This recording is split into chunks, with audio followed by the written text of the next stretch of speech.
দিছপুৰ সমষ্টিৰ যিকোনো এগৰাকী সন্মানীয় প্ৰফাইল লক নথকা ভোটাৰে আমাক জনাওক এই মানুহজনক আকৌ আপোনালোকে কিয় ভোট দিব আৰু যদি আপোনালোকে যুক্তি আৰু তথ্য সহকাৰে প্ৰতিষ্ঠা কৰিব পাৰে পুনৰ এওক কিয় ভোট দিব লাগে তেতিয়াহ'লে মই আপোনাৰ ভৰি চুই সেৱা কৰিম কথা দিলো।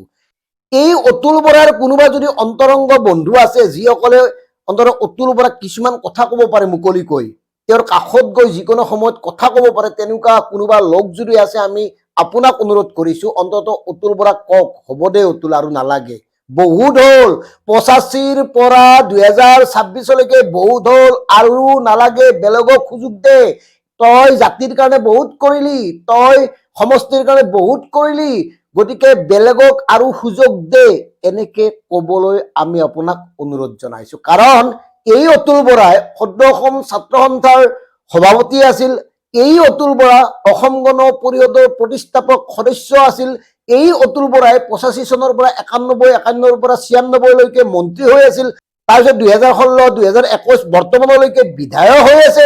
তাৰপিছতো কি কয় শুনক। চৰাই চিৰিকটি গছ গছনি হাবি জংঘল বাঘ ভালুক কুকুৰ মেকুৰী গৰু ছাগলী চবেই জানে যে অতুল বৰাই টিকেট পাব। বাকী মানুহে যদি নাজানে মই কি কৰিম, মোৰ আৰু উপায় নাই নহয়। নিশ্চিতভাৱে মই বিজেপিৰ টিকেটতে নিৰ্বাচন খেলিম আৰু জয়ী হ'ম। আগৰ দৰে বহু ভোটৰ ব্যৱধানত দ্বিতীয়জনৰ প্ৰাৰ্থীক মই পৰাস্ত কৰিম। এই মিছাটো কিয়? এই মিছাটো আচলতে ক'ত লাগে? কিমান মিছা লাগিলে মানুহে এনেকে এই ধৰণৰ কথাবোৰ ক'ব পাৰে? নিজেই মন কৰক, এওঁলোক কিমান প্ৰতাৰক, কিমান ভণ্ড, কিমান সুবিধাবাদী। এওঁলোকে অসম আন্দোলন কৰি এওঁতো সদ্য গুৱাহাটী ছাত্ৰ সন্থাৰ মূল মানুহ আছিল, গুৱাহাটীত ছাত্ৰ সন্থাৰ যিটো প্ৰভাৱ এওঁ কৰিছিল, অথচ তাৰপিছত কি কৰিলে? ছাত্ৰ সন্থাৰ নামত যে 855 জন যুৱকে প্ৰাণ বলি দিছিল, প্ৰাণ আহুতি দিছিল, এওঁলোকে তেওঁলোকৰ কথা পাহৰি গ'ল নেকি? এওঁলোকে শ্বহীদসকলক কিয় অপমান কৰিলে?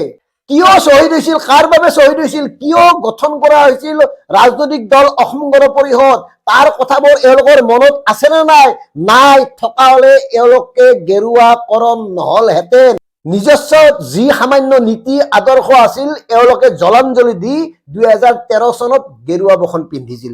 এইকাৰণে গেৰুৱা বসন পিন্ধিছিল, ক্ষমতা লাগে, ক্ষমতা, ক্ষমতাত থাকিব লাগে, ক্ষমতাৰ মূৰত ধৰিছে এওঁলোকক, এওঁলোক ভণ্ড জাতীয়তাবাদী, এওঁলোক চূড়ান্ত সুবিধাবাদী। সেইকাৰণে দিছপুৰ সমষ্টিৰ বিজেপিৰ যিকোনো এগৰাকী ভোটাৰক মই সুধিছো, ইমানৰ পিছতে এওঁলোকক কিয় পুনৰবাৰ আপোনালোকে ভোট দিব বিচাৰিছে? কোনো নতুন মানুহ নাই? দিছপুৰক নেতৃত্ব দিব পৰা নতুন পুৰুষ নাই? এই নাই কিয়? এওঁলোকে কোনজন নেতাক আগবঢ়াই আনিছে কওক? কেৱল নিজক বাদ দি এওঁলোকে কাৰ কথা চিন্তা কৰিছে কওক? মাজে সময়ে বাহুল্যমিত কথা কয়েই, মানে মিঠাতেলৰ দাম বাঢ়িছে, বইল খোৱা, মানে এই ধৰণৰ উদ্ভট অদ্ভুত কিছুমান কথা কৈ সংবাদ মাধ্যমত চৰ্চাত থাকিব পাৰে, কিন্তু মানুহৰ হৃদয়ত থাকিব নোৱাৰে। প্ৰকৃতাৰ্থত যিসকলে জাতিক ভাল পায় তেওঁলোকে এওঁলোকৰ কথাবোৰ শুনি বহি থাকিব নোৱাৰে। গতিকে আমাৰ একদম স্পষ্ট কথা, অতুল বৰা ডাঙৰীয়াক এইবাৰ বিদায় দিব লাগে, সসন্মানে বিদায় দিয়ক বিজেপিয়ে। আৰু বিজেপিলৈ এয়া আমাৰ অনুৰোধ, নতুনক বাতৰি দিয়ক, নতুন আনক, আৰু দিছপুৰ সমষ্টিৰ ৰাইজে ভাবক, এজন যোগ্য ভগ্য নেতাক আপোনালোকৰ নেতৃত্ব দিয়াৰ কাৰণে সুযোগ দিয়ক। এওঁলোক কিমান বদমাছ, কেনেকে জাতিক প্ৰতাৰণা কৰিছে, কেনেকে জাতিক প্ৰবঞ্চনা কৰিছে কেৱল নিজৰ কাৰণে। আছুৰ পৰা অসম গণ পৰিষদ, তাৰপিছত বিজেপি আৰু লাগে। 1960 চনত জন্মগ্ৰহণ কৰা অতুল বৰা ডাঙৰীয়াক আৰু লাগে ইমান নিচা, জাতিক সেৱা কৰাৰ নিচা, সমষ্টিক সেৱা কৰাৰ নিচা।